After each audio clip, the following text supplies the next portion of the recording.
Welcome. This is William Trotsky at William's Business Central video channel. I also have a video channel and Rumble, as well as other social media accounts such as Gab. I also deal with credit restoration and also entrepreneurship there. But what I'm going to particularly talk about, officially this time of year, other known as Halloween, which has some really deep, dark roots there. And if you do some research or some digging there, and you realize it's not really Christian at all, or some belief for the All Saints Day there, and it's really not anything good, or you want to be participating there. The ancient Celts marked Samhain, which is known as Halloween, as the most specific of the 4 quarterly fire festivals, taking place at the midpoint between the fall equinox and the winter solstice.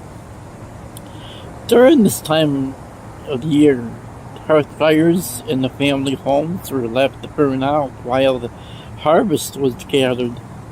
And after the harvest work was complete, celebrants joined with Druid priests to light a community fire using a wheel that would cause friction and spark flames.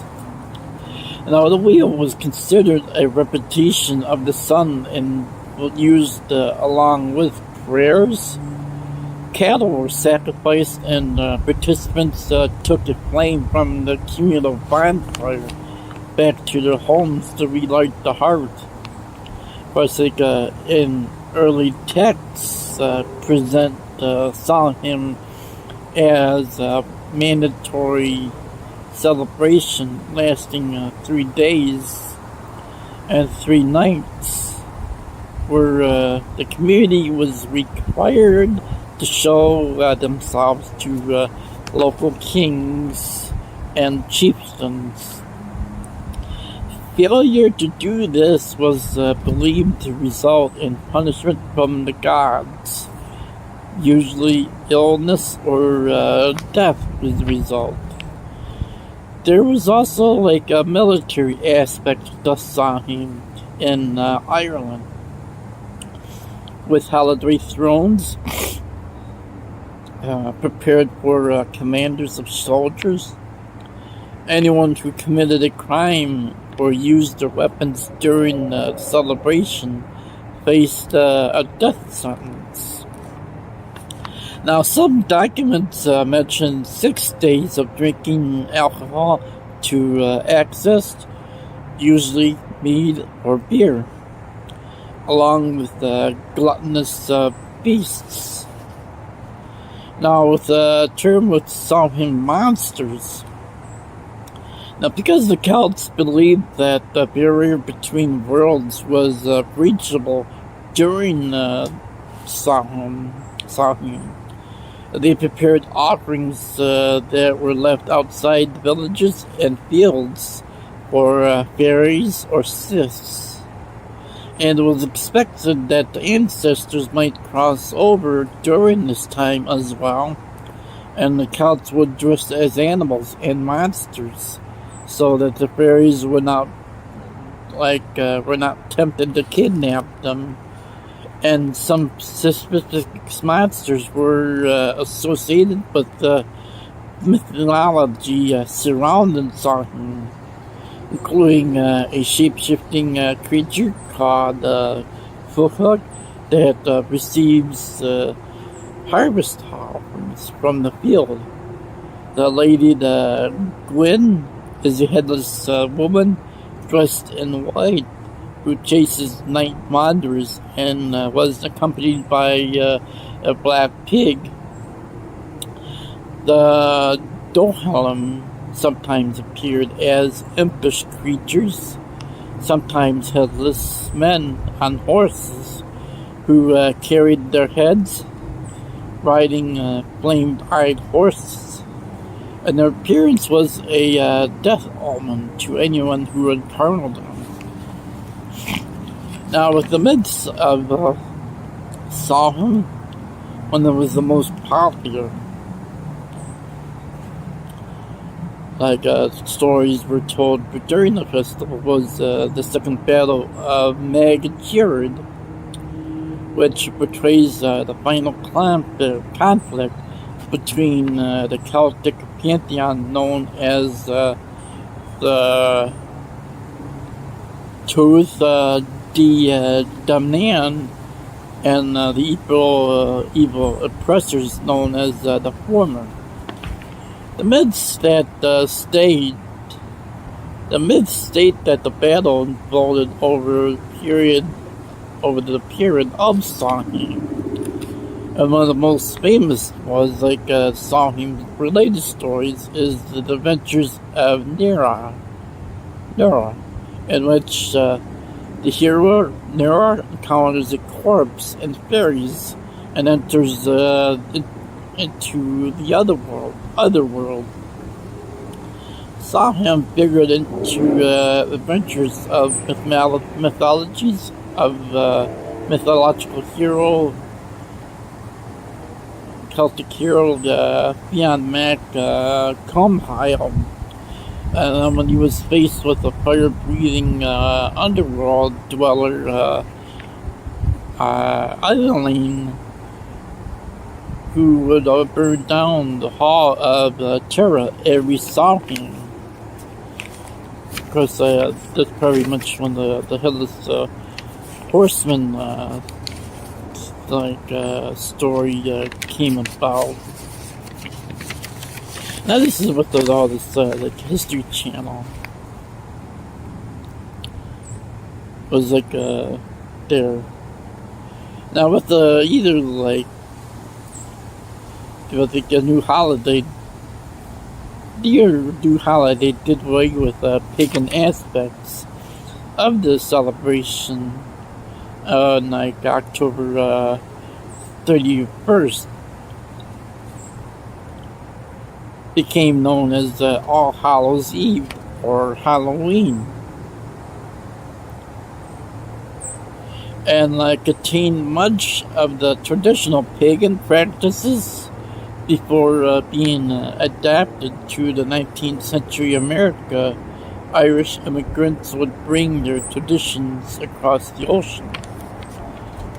Trick-or-treating is said to have been derived from the ancient Irish and Scottish practices in the nights leading up to Samhain in Ireland. Mumming was the practicing of putting on costumes, going door to door, and singing songs to the dead. Cakes were also given as payment. Halloween pranks also have a tradition in Samhain through the ancient celebration. Tricks were usually blamed on fairies. Now with the Wiccas, with the witchcraft, with Wicca and Samhain, a broad revival of Samhain resembling its traditional pagan form began in the 1980s with the growing popularity of Wicca. The Wicca celebration of Samhain takes on many forms, from traditional ceremonies to celebrations that embrace many aspects of modern Halloween, as well as activities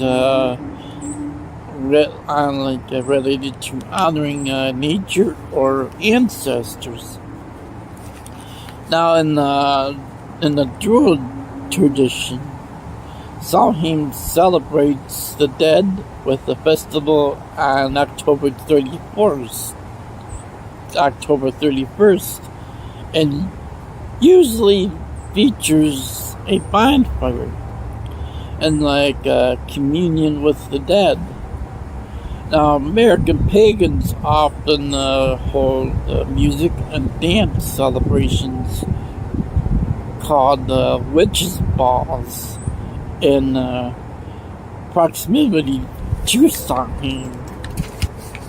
Now, let's think with this, like, now you know, with like this whole like origin and like how Halloween came about.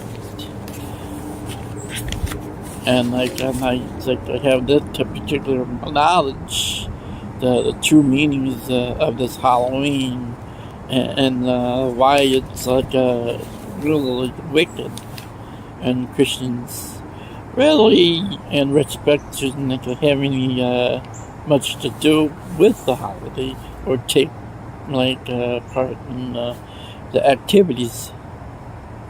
Now, with like back in like there, I did like they're growing up as like a little kid there, of course, in the late 70s and 80s there, during this thing aspect with the candy industry, like had full-sized candy bars in packages there. Now it's like over the years, like I think during like the late 80s and the 90s, they started offering miniature-sized candy bars, which they done away with like whole candy bars in bags to give out the trick-or-treaters there. But there's like a little changes there with the candy industry here. As some like person brought it up here years ago. But this is what got me in Drosky. You're reminding you to check the money tree. And it's like really like the call to action there. And I really think like it's important there. It's like support this channel there. Like, so I keep these videos going there. Like if you have less than perfect credit, or in need of financial help with ways to earn money from home, or looking for health discounts with savings on chiropractic care, dental, and vision, as well with prescription drugs. Hit me up with an email on my website, dumbexpert.com, and feel free to share, and subscribe, and share this being far and wide.